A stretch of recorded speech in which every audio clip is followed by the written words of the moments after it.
నమస్కారం ఘంటారావానికి స్వాగతం. ముందుగా ప్రధానాంశాలు.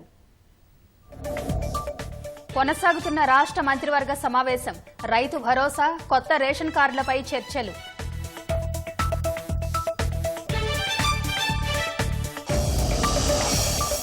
పోలవరం ముంపుపై ఐఐటి హైదరాబాద్ నిపుణులతో అధ్యయనం, నెల రోజుల్లో నివేదిక ఇవ్వాలని సీఎం రేవంత్ రెడ్డి ఆదేశం. గ్యారెంటీలపై ప్రశ్నిస్తే సర్కార్ కేసులు బనాయిస్తోందన్న కేటీఆర్, రైతు భరోసాతో మరోసారి అన్నదాతను మోసం చేస్తోందని వ్యాఖ్య. సినిమా పేర్లు, పాలనా వ్యవహారాలు తెలుగులోనే ఉండాలన్న కిషన్ రెడ్డి, మాతృభాష కనుమరుగయ్యే పరిస్థితి నెలకొందని ఆవేదన. యాదాద్రి జిల్లా పెద్ద కందుకూరు పరిశ్రమలో భారీ పేలుడు, ఒకరు మృతి, యాజమాన్యం నిర్లక్ష్యమే కారణమన్న సర్కార్.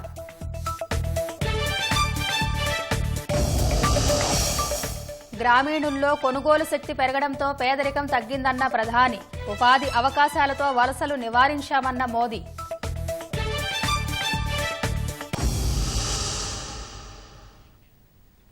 రైతు భరోసా, కొత్త రేషన్ కార్డు సహా పలు కీలక అంశాలే అజెండాగా ముఖ్యమంత్రి రేవంత్ రెడ్డి అధ్యక్షతన కేబినెట్ భేటీ జరుగుతోంది.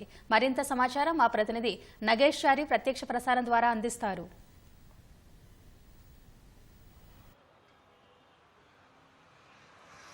నరేష, 2 గంటలుగా సచివాలయంలో కేబినెట్ సమావేశం కొనసాగుతుంది. వివిధ అంశాలపైన ఎజెండాలో ఉన్నటువంటి అంశాలపైన మంత్రివర్గ సభ్యులందరూ కూడా చర్చ జరుపుతున్నారు. ముఖ్యంగా రైతు భరోసా, కొత్త రేషన్ కార్డులు, యాదాద్రి పాలక మండలి, బీసీ కులగణనకు సంబంధించిన సమగ్ర కుటుంబ సర్వే తదితర అంశాలపైన ప్రధానంగా చర్చ జరుగుతుంది. ముఖ్యంగా రైతు భరోసాకు సంబంధించి అంటే కేబినెట్ సబ్ కమిటీ ఇప్పటికే పంట వేసిన వారందరికీ ఎలాంటి పరిమితులు లేకుండా ఇవ్వాలని సిఫార్సు చేసింది. ఆ సిఫార్సులను యథాతథంగా ఆమోదించేందుకు కేబినెట్ సుముఖంగానే దానికి అందరూ కూడా సుముఖత వ్యక్తం చేసినట్టుగా తెలుస్తోంది.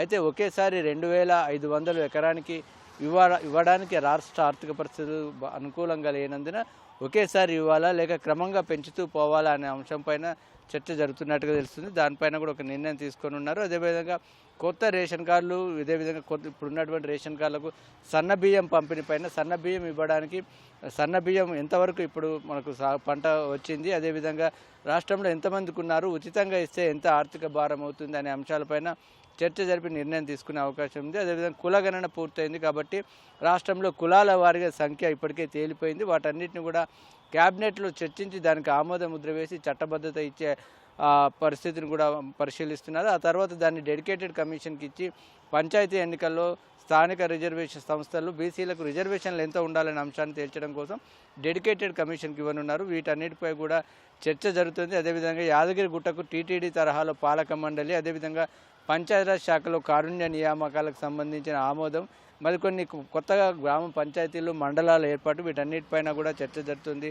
ఇటీవల విద్యుత్ కమిషన్ నివేదిక పైన కూడా చర్చ జరుగుతున్నట్టుగా తెలుస్తుంది. ఇటీవల జరిగినటువంటి రాష్ట్రంలో జరుగుతున్నటువంటి రాజకీయ పరిణామాలు, వాటిని ప్రభుత్వం ఏ విధంగా ఎదుర్కోవాలి, అదేవిధంగా రుణమాఫీకి సంబంధించి ఇటీవల విమర్శలు వస్తున్న నేపథ్యం, అదేవిధంగా ఇప్పుడు రైతు భరోసా కూడా కొత్తగా దరఖాస్తులు స్వీకరించాలా వద్దా, ఇప్పటికే రాష్ట్ర వ్యాప్తంగా కొంత చర్చ జరుగుతుంది. మళ్ళీ దరఖాస్తులు ఎందుకనేది, దాన్ని ఏ విధంగా ప్రజలకు వివరించాలి, దాని అవసరం ఏంటో ఎందుకనే విషయాలపైన కూడా ముఖ్యమంత్రి దానిపైన చర్చిస్తున్నట్టుగా తెలుస్తుంది. వీటన్నిటిపైన సుమారు మరో గంట పాటుగా సమావేశం కొనసాగే అవకాశం కనిపిస్తుంది. నరేష,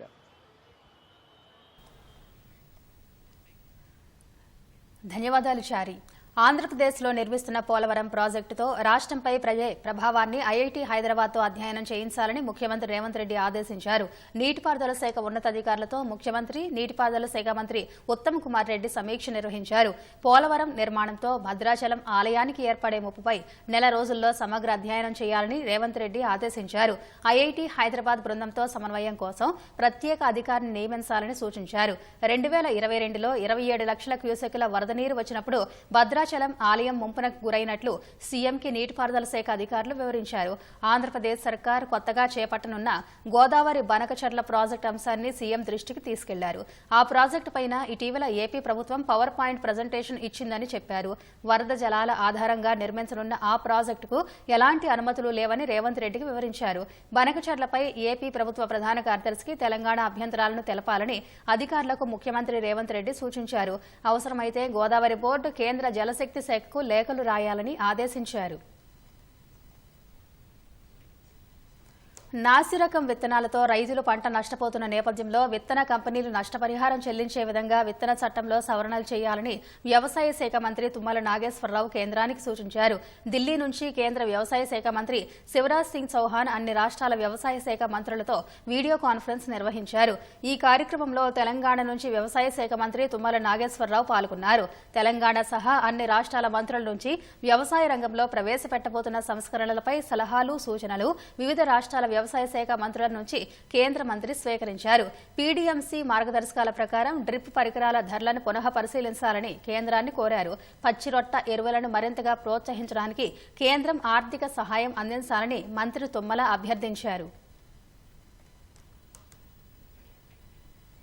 1 కోటి మంది మహిళలను కోటీశ్వర్లు చేయాలని లక్ష్యంతో కాంగ్రెస్ ప్రభుత్వం వివిధ పథకాలను అమలు చేసిందని మంత్రి సీతక్క తెలిపారు. రంగారెడ్డి జిల్లా ఫలక్ నగర్ నందిగామ మండలంలో పలు అభివృద్ది పనులకు శంకుస్థాపన, ప్రారంభోత్సవాలు చేశారు. ఈ భారీ గజమాలతో సత్కరించారు. షేగూరులో జరిగిన మహిళా సాధికారిక సదస్సులో పాల్గొన్న ఆమె కాంగ్రెస్ ప్రభుత్వం పేదల ప్రభుత్వంగా పేర్కొన్నారు. గత ప్రభుత్వంలో గుట్టలకు, రోడ్లకు రైతు బంధు ఇచ్చారంటూ సీతక్క దుయ్యబట్టారు. రైతు భరోసా కూడా ఇస్తా ఉంటే పేదోళ్ళకు పోతుంది రైతు భరోసా. ఎందుకు గుట్టకి ఇవ్వమంటారు? అలా దున్నం దానికి ఎందుకు ఇస్తారా? మీలాంటి వాళ్ళు దున్నకుండా పట్టాలు చేసుకున్నారు. ఈడ సాగులో ఉన్న వాళ్ళకే పట్టాలు లేవు. అలాంటి వాళ్ళకు అసలు పంట పండించే కష్టపడే రైతన్నకు రైతు బంధు ఇవ్వలేము మీరు. మరి రోడ్ల మీద కూడా ఇచ్చుకున్నారు. అట్లా 22,000 కోట్లు. అది ఎవరి సొమ్ము? పబ్లిక్ సొమ్ము. నీకు ఇష్టం వచ్చినట్టు పంచుకోవడానికి నీ ఇంట్లో సొమ్మ, నీ ఫామ్ హౌస్ సొమ్మ. అందుకనే కష్టపడే రైతన్నకు పంట పండించే పొలాలకు అవి రైతు బంధు ఇవ్వాలంటే దాన్ని తట్టుకోలేకపోతున్నారు. అలాంటి వాళ్ళని ఫస్ట్ ప్రయారిటీగా మనం చూడాలి. ఆ దృక్పథం సమాజంలో రావాలి. అన్నీ నాకే రావాలని కాదు, అందరికీ రావాలి. పేదోళ్లకు ఫస్ట్ కడుపు నిండాలి అనేటువంటి లక్ష్యంతో ఈ ప్రభుత్వం పనిచేస్తుంది. తెలంగాణ జాతి దేశంలోనే అగ్రస్థానానికి ఎదగాలని, చిన్న రాష్ట్రమైనప్పటికీ అన్ని రంగాల్లో అద్భుత ప్రగతి సాధించాల్సిన అవసరం ఉందని రాష్ట్ర ప్రణాళికా సంఘం ఉపాధ్యక్షుడు చిన్నారెడ్డి అన్నారు. 2047లో తెలంగాణ రాష్ట్రం ఉండాల్సిన విధానంపై హైదరాబాద్లోని మర్రి చెన్నారెడ్డి మానవ వనరుల అభివృద్ది కేంద్రంలో సదస్సు నిర్వహించారు. సెంటర్ ఫర్ తెలంగాణ స్టడీస్ ఆధ్వర్యంలో నిర్వహించిన సదస్సులో విశ్రాంత ఐఏఎస్లు, ఉన్నతాధికారులు, నిపుణులు పాల్గొన్నారు. 2047 వరకు తెలంగాణ రాష్ట్రం ఉండాల్సిన తీరు, వివిధ రంగాల అభివృద్ది కోసం తీసుకోవాల్సిన చర్యలపై సదస్సులో చర్చించారు. అన్ని అంశాలతో కూడిన నివేదికను రాష్ట్ర ప్రభుత్వానికి అందించనున్నారు. నీళ్లు, నిధులు, నియామకాల కోసం కొట్లాడి తెచ్చుకున్న తెలంగాణ రాష్ట్రాన్ని మొదటగా అధికారం చేపట్టిన కేసీఆర్ ప్రభుత్వం అందుకు అనుగుణంగా అభివృద్ది చేయలేదని చిన్నారెడ్డి విమర్శించారు. గతంలో వక్రీకరించిన తెలంగాణ చరిత్రను సరిచేసే బాధ్యతను మర్రి చెన్నారెడ్డి మానవ వనరుల అభివృద్ది కేంద్రానికి అప్పగిస్తామన్నారు. రాష్ట్ర ప్రభుత్వం నిధులతో తెలంగాణ చరిత్రను 2 ఏళ్లలో పూర్తి చేసే బాధ్యత తీసుకుంటామని సెంటర్ ఫర్ తెలంగాణ స్టడీస్ అధిపతి కెప్టెన్ పాండురంగారెడ్డి తెలిపారు. నేనైతే తెలంగాణ జాతి నెంబర్ 1గా ఉండాలని నేను అంటాను. తెలంగాణ జాతి ఇండియాలో నెంబర్ 1గా ఉండాలని నా కోరిక. తెలంగాణ రాష్ట్రం ఈ 2047 అంటారా, 2048 అంటారా, అది సాధించడానికి ప్రతి ఒక్కరం కూడా కంకణబద్ధులమై తెలంగాణ తల్లికి మళ్ళొకసారి ఆమె ప్రణామం చేసి పునరంకితం కావాలని. తెలంగాణ చరిత్ర వక్రీకరించబడిందని ఈ మధ్యనే సీఎం గారు అన్నారు. పదే కూడా చెప్తా ఉన్నారు. ఆ తెలంగాణ చరిత్రను రీరైట్ చేయడానికి, సక్రమంగా రాయించడానికి హెచ్ఆర్డీకి ఆ బాధ్యత అప్పచెప్తామనేటువంటి మాట కూడా నేను సవినీగా మనం చేస్తున్నాను. ఆ బాధ్యత తీసుకొని మనకు, ఎందుకంటే గతంలో ఉండే పాలకులు, ఆంధ్ర పాలకులు, రాయలసీమ పాలకులు మన చరిత్రను వక్రీకరించినారు. డాక్టర్ చిన్నారెడ్డి గారు, sir, kindly permit us. We'll take it up, the project of writing Telangana in right perspective, with financial support others, if it will come to this, not from HRD funds, but funds from your planning department, state government. Kindly announce, sir, kindly this announce, and within 2 years we'll do it. 6 గ్యారంటీలపై ప్రశ్నిస్తే తనపై 6 కేసులు పెట్టి జైలుకు పంపాలని కాంగ్రెస్ సర్కార్ కుట్ర పన్నుతోందని BRS కార్యనిర్వాహక అధ్యక్షుడు కేటీఆర్ అన్నారు. రైతు భరోసా కోసం ప్రమాణపత్రం ఇవ్వగానే పేరుతో కాంగ్రెస్ సర్కార్ రైతులను మరోసారి మోసం చేయాలని చూస్తుందని ఆరోపించారు. సిరిసిల్లలో కార్యకర్తల సమావేశంలో పాల్గొన్న మాజీ మంత్రి కాంగ్రెస్ పార్టీకి తెలంగాణ ఏటీఎంగా మారిందని విమర్శించారు. నిబంధనలు, ఆంక్షల పేరిట అన్నదాతలకు రైతు భరోసా ఎగ్గొట్టే యత్నం ప్రస్తుత కాంగ్రెస్ సర్కార్ చేస్తుందని ఆక్షేపించారు. 100 రోజులు పోయింది, 400 రోజులకు వచ్చింది. 6 గ్యారెంటీలలో అర గ్యారెంటీ 10 ఏళ్ళు ప్రభుత్వాన్ని నడిపి మనం చేసిన అప్పు 4,17,000 కోట్లు. ఇవాళ ఒకటే సంవత్సరంలో రేవంత్ రెడ్డి ప్రభుత్వం చేసిన అప్పు ఎంతో ఎరికినా మీకు? 1,37,000 కోట్లు. ఢిల్లీకి మూటలు కట్టి పైసలు ఇవాళ వేల కోట్ల రూపాయలు ఢిల్లీకి పంపుట్ల బిజీగా ఉన్నాడు ఈ ముఖ్యమంత్రి. తెలంగాణ కాంగ్రెస్ పార్టీకి ఏటీఎం అయింది. 6 గ్యారెంటీలు ఎప్పుడో మర్చిపోయాడు, కానీ నా మీద 6 కేసులు మాత్రం పెట్టే ప్రయత్నం చేసి 6 కేసులలో ఏదో ఇరికేయాలని జైలు పంపాలని మాత్రం బాగుంది. నేను మీ అందరినీ కోరేది ఒకటే, కేసుల గురించో ఫీజుల గురించో మనం భయపడే అవసరం లేదు. ఆయన కేసుల గురించి మాట్లాడని, మనం రైతుల గురించి మాట్లాడదాం. ఒక్కొక్క నెల ఒక్కొక్క కార్యక్రమం తీసుకుందాం అవసరమైతే కొత్త సంవత్సరంలో మంచిగా. ముసలోళ్ళకు 4,000 పెన్షన్ ఎప్పుడు ఇస్తావు? ఆడబిడ్డలకు నెలకు 2,500 ఎప్పటి నుంచి ఇస్తావు? స్కూటీలు ఎప్పటి నుంచి ఇస్తావు? పిల్లగాళ్లకు ఫీజు రీయింబర్స్మెంట్ ఎప్పుడు ఇస్తావు అని చెప్పి నెలకొక్క ప్రోగ్రాం పెట్టుకుందాం. మంచిగా ఈ కొత్త సంవత్సరం 12 నెలల పాటు బిక్కిరి వాళ్ళకు ఊపిరాడకుండా చేసే బాధ్యత ప్రధాన ప్రతిపక్షంగా ఈ గులాబీ దండుదే, గులాబీ సైనికులదే అనే మాట నేను విజ్ఞప్తి చేస్తున్నాను. జమిలీ ఎన్నికల కోసం ఏర్పాటు చేసిన జాయింట్ పార్లమెంట్ కమిటీ ఈ నెల 8న ఢిల్లీలో సమావేశం కానుందని జేపీసీ సభ్యుడు ఎంపీ లక్ష్మణ్ తెలిపారు. ప్రజాభిప్రాయానికి అనుగుణంగా జేపీసీ సమావేశంలో అన్ని అంశాలపై విస్తృతంగా చర్చించనున్నట్టు చెప్పారు. ప్రజాధనం వృధా కాకుండా ప్రభుత్వ యంత్రాంగం పాలనపై దృష్టి పెట్టాలనే లక్ష్యంతో జమిలీ ఎన్నికలు నిర్వహించాలని కేంద్ర ప్రభుత్వం భావిస్తోందని లక్ష్మణ్ స్పష్టం చేశారు. మోదీ గారి నాయకత్వంలో ఈ దేశంలో జమిలీ ఎన్నికలు రావడం అనేది ఖాయం. పార్లమెంట్లో ఏ రకంగా మహిళా బిల్లు అసాధ్యం అనుకున్నారు, దాన్ని చాలా పార్టీలు వద్దన్నాయి. కానీ నరేంద్ర మోడీ గారు ఏ రకంగా వద్దన్న పార్టీలను, వ్యతిరేకించిన పార్టీలను, విభేదించిన పార్టీలను కూడా సానుకూలంగా ఓటు వేయించడానికి ఎంత చాతుర్యంగా వివరించారో అదే పద్ధతిలో మహిళా బిల్లు తరహాలోనే ఈ జమిలీ ఎన్నికల బిల్లు కూడా తీసుకొస్తారని, ఆ చట్టంలో అనేకమైనటువంటి సవరణలు అవసరం ఉంది కాబట్టి ఆ సవరణలు చేసి అర్ధాంతరంగా ప్రభుత్వాలను కూల్చేసేదానికి లేకుండా చర్యలు పకడ్బందీగా తీసుకోవడం జరుగుతుంది.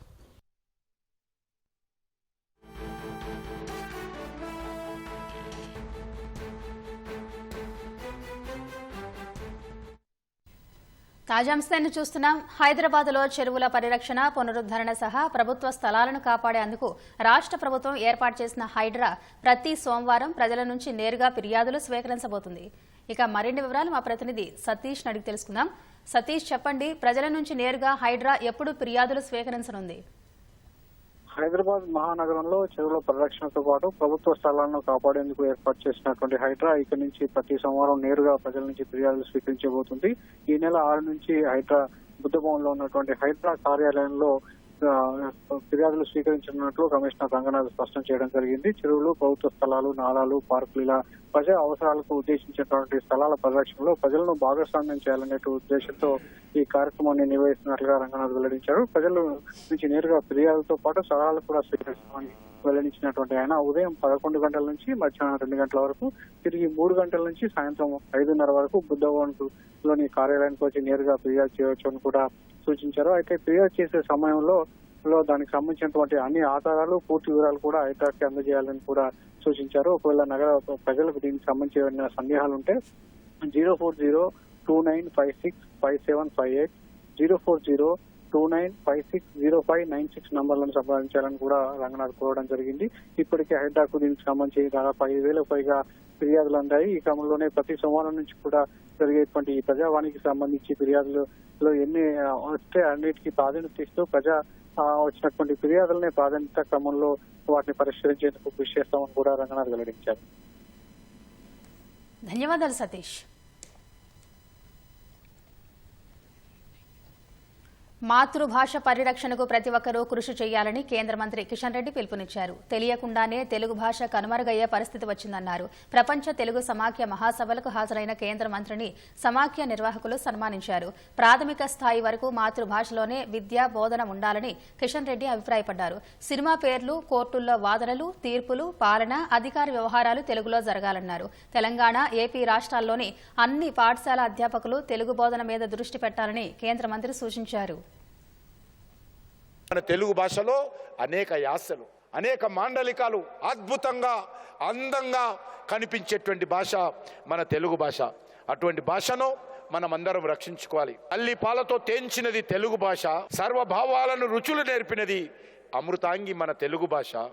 ఎంత చక్కటి నాదం నా తెలుగు భాష. మాటల మందారాలు, పదాలు, సుందర శిల్పాలు, నా తల్లి నా కందం, నా భాష నాకు ఆనందం, నా భాష రవలి, నా భాష జీవన హేళ. అందమైన తెలుగు భాష, తెలుగు భాషకు నా వందనాలు. జై హింద్, భారత్ మాతాకి జై.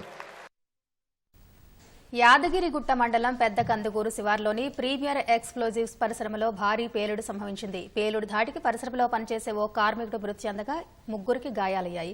క్షతగాతులను చికిత్స నిమిత్తం ఆసుపత్రికి తరలించగా ఒక్కరి పరిస్థితి విషమంగా ఉంది. ఘటనా స్థలాన్ని పరిశీలించిన ప్రభుత్వ విప్ బేర్ల ఐలయ్య విచారణ జరిపి చర్యలు తీసుకుంటామన్నారు. యాదాద్రి భువనగిరి జిల్లాలోని ప్రీమియర్ ఎక్స్ప్లోజివ్స్ పరిశ్రమలో జరిగిన పేలుడులో ఓ కార్మికుడు మృతి చెందాడు. మరొకరి పరిస్థితి విషమంగా ఉన్నట్లు సమాచారం. మృతి చెందిన వ్యక్తిని బచ్చన్నపేటకు చెందిన కనకయ్యగా గుర్తించారు. రామాజీపేటకు చెందిన ప్రకాష్ పరిస్థితి విషమంగా ఉండడంతో అతన్ని హైదరాబాద్లోని ప్రైవేట్ ఆసుపత్రికి తరలించారు. మరో 2 స్థానికంగా చికిత్స పొందుతున్నారు. పీఆర్డీసీ బిల్డింగ్ 3లో పెల్లెట్ ఫార్ములా తయారు చేస్తుండగా పేలుడు సంభవించింది. పేలుడు సమయంలో బిల్డింగ్లో మొత్తం 4 కార్మికులు పనిచేస్తున్నారు. లంచ్ సమయం కావడంతో కార్మికులంతా బయటకు రాగా 4 మాత్రమే భవనంలో ఉన్నారు. గ్యాస్ ఎనర్జీ కావడంతో బ్లాస్ట్ సమయంలో భారీ శబ్దం వచ్చింది.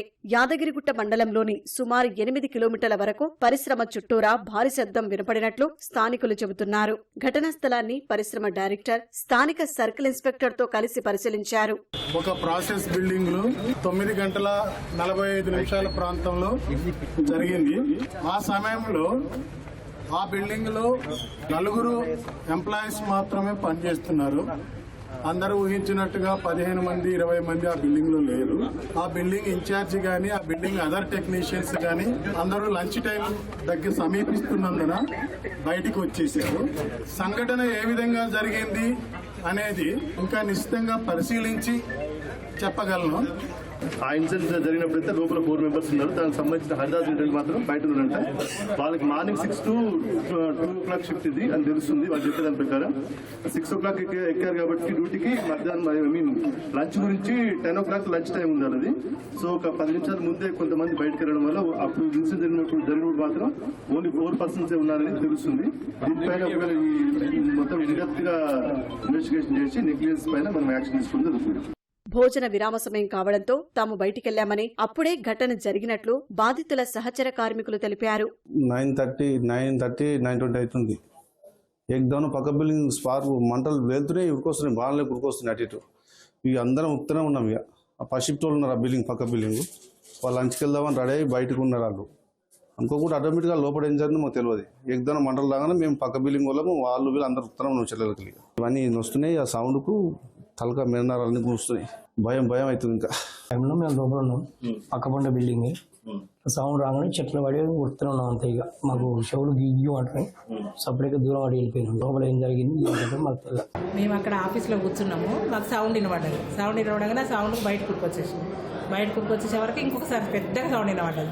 ఆ సౌండ్ మొత్తం ఇక అందరు ఇక్కడ ఉండొద్దు, ఎవరు అందరు వెళ్ళిపోయిన బయటకు వెళ్ళిపోయినారు. కానీ బయటకు వచ్చేసి ఆఫీసులో 30 మంది 30-40 మంది ఉంటారు. మా బిల్డింగ్ వేరు, పేలిన బిల్డింగ్ వేరు. అంటే పక్క బిల్డింగ్ అన్నట్టు మాది. దానికి భయపడి బయటకు వచ్చేసినాం. బయటకు వచ్చేసి మొత్తం అందరం టైం ఆఫీస్ దగ్గర. యాజమాన్యం నిర్లక్ష్యంతోనే ప్రమాదం జరిగిందని ప్రభుత్వ విప్ ఆలేరు ఎమ్మెల్యే బీర్ల ఐలయ్య ఆరోపించారు. ఘటనపై సంబంధిత శాఖ మంత్రితో మాట్లాడామన్న ఆయన గతంలోనూ భద్రతపై హెచ్చరించినా పట్టించుకోలేదని ఆగ్రహం వ్యక్తం చేశారు. ఈ యాజమాన్యం మొండిగా ప్రతి సంవత్సరం బ్లాస్టింగ్ అవుతున్నా కానీ వాళ్ళు ఏమున్నా ధనార్జనగా ముందుకు పోతుంది తప్ప సేఫ్టీ ఎక్కడ కూడా లేదు. ఎన్నిసార్లు హెచ్చరిస్తున్నా వాళ్ళు మొండిగా ప్రవర్తించి ఏమున్నా వాళ్ళకు లాభార్జనగా ముందుకు పోతుంది తప్ప కార్మికుల శ్రేయస్సు కానీ కార్మికుల రక్ష కానీ ఎక్కడ కూడా పట్టించుకోకపోవడం నిజంగా కూడా బాధాకరం. ఇదివరకు ఒక బిల్డింగ్ కూలి కూడా 2 చనిపోవడం జరిగింది. గతంలో ఒకరికి ఇంజడం, ఎంతో మందికి ఇప్పుడు ఆ చెవులు అది కావడం. చుట్టుపక్కల 5 గ్రామాలకు 3 దఫాలుగా శబ్దాలు వినిపించి ఆ ఇళ్లలో బిన్నెలు కానీ కింద పడేంత ప్రమాదం జరిగింది. యాజమాన్యం మీద తప్పకుండా కఠిన చర్యలు తీసుకొని దాన్ని దర్యాప్తు చేస్తామని చెప్పి మాట్లాడుతున్నాం. పరిశ్రమ యాజమాన్యం ఎమర్జెన్సీ సైరన్ మోగించడంతో పెనుముప్పు తప్పినట్లు తెలుస్తోంది. నాగార్జునసాగర్ జలాశయంను కేంద్ర జలవనరుల సంఘం సభ్యులు, కృష్ణానది యాజమాన్య బోర్డు సభ్యులు కలిసి పరిశీలించారు. ముందుగా జలాశయం క్రస్ట్ గేట్లను పరిశీలించి అనంతరం ప్రత్యేక లాంచీలో జలాశయం వెనుక భాగం పరిశీలించారు. సాగర్ జలాశయంకు సంబంధించి భద్రతా ఏర్పాట్లు, పునరావాస ప్రణాళికలు రూపొందించి అందజేయాలని అధికారులకు చెప్పినట్టు తెలుస్తోంది. 2 తెలుగు రాష్ట్రాల మధ్య నీటి పంపకాల విషయంలో కూడా అధికారుల మధ్య చర్చ జరిగినట్టు సమాచారం. హీరో అల్లు అర్జున్ హైదరాబాద్లోని నాంపల్లి కోర్టులో బెయిల్ పూచీకత్తు సమర్పించారు. సంధ్యా థియేటర్ వద్ద తొక్కిసలాట కేసులో అల్లు అర్జున్కు నిన్న నాంపల్లి కోర్టు షరతులతో కూడిన బెయిల్ మంజూరు చేసింది. 50,000 చొప్పున 2 పూచీకత్తులు సమర్పించాలని ఆదేశించింది. సాక్షులను ప్రభావితం చేయొద్దని, కేసును ప్రభావితం చేసేలా వ్యాఖ్యలు చేయొద్దని స్పష్టం చేసింది. 2 నెలల పాటు ప్రతి ఆదివారం చిక్కడపల్లి పోలీసులు ముందు వ్యక్తిగతంగా హాజరు కావాలని షరతు విధించింది. ఈ నేపథ్యంలో ఇవాళ నాంపల్లి కోర్టుకు హాజరైన అల్లు అర్జున్ బెయిల్ పూచీకత్తు పత్రాలు సమర్పించి వెళ్లిపోయారు. 2014లో బాధ్యతలు చేపట్టిన దగ్గర నుంచి గ్రామీణ ప్రాంతాల అభివృద్ధి కోసమే పనిచేస్తున్నానని ప్రధాని నరేంద్ర మోదీ తెలిపారు. గ్రామీణులకు ఉపాధి అవకాశాలు కల్పించి వలసలను నివారించడమే తమ ప్రభుత్వ లక్ష్యమని చెప్పారు. ఇందుకోసం గ్రామీణ ప్రాంతాల్లో అనేక అభివృద్ధి కార్యక్రమాలు చేపడుతున్నట్టు వెల్లడించారు. ఢిల్లీలోని భారత మండపంలో గ్రామీణ భారత మహోత్సవ్ను ప్రారంభించిన ప్రధాని మోదీ గ్రామీణులను దృష్టిలో ఉంచుకునే ఆర్థిక విధానాలను రూపొందిస్తున్నట్టు చెప్పారు. ఫసల్ బీమా యోజనను పొడిగింపు అందులో భాగమేనని తెలిపారు. రైతులతో పాటు వివిధ వృత్తుల కళాకారులు గ్రామీణ ఆర్థికంలో కీలకమని పేర్కొన్న ప్రధాని వారి కోసం విశ్వకర్మ యోజన పథకాన్ని తీసుకొచ్చినట్టు వివరించారు. 2012లో 26% ఉన్న గ్రామీణ పేదరికం 2024లో 5% తగ్గిందని ఎస్బీఐ నివేదికను ఉటంకిస్తూ మోదీ చెప్పారు. कुछ दिन पहले ही देश में एक बहुत बड़ा सर्वे हुआ है और इस सर्वे में कई महत्वपूर्ण तथ्य सामने आए हैं. साल 2011 की ग्रामीण भारत में कंजम्पशन पहले से लगभग 3 गुना बढ़ गई है कि गांव के लोगों को अपनी कमाई का 50% से ज्यादा हिस्सा खाने पीने पर खर्च करना पड़ता था. लेकिन आजादी के बाद पहली बार ऐसा हुआ है कि ग्रामीण इलाकों में भी खाने पीने का खर्च 50% से कम हुआ है और जीवन की चीजें खरीदने की तरफ खर्चा बढ़ा है.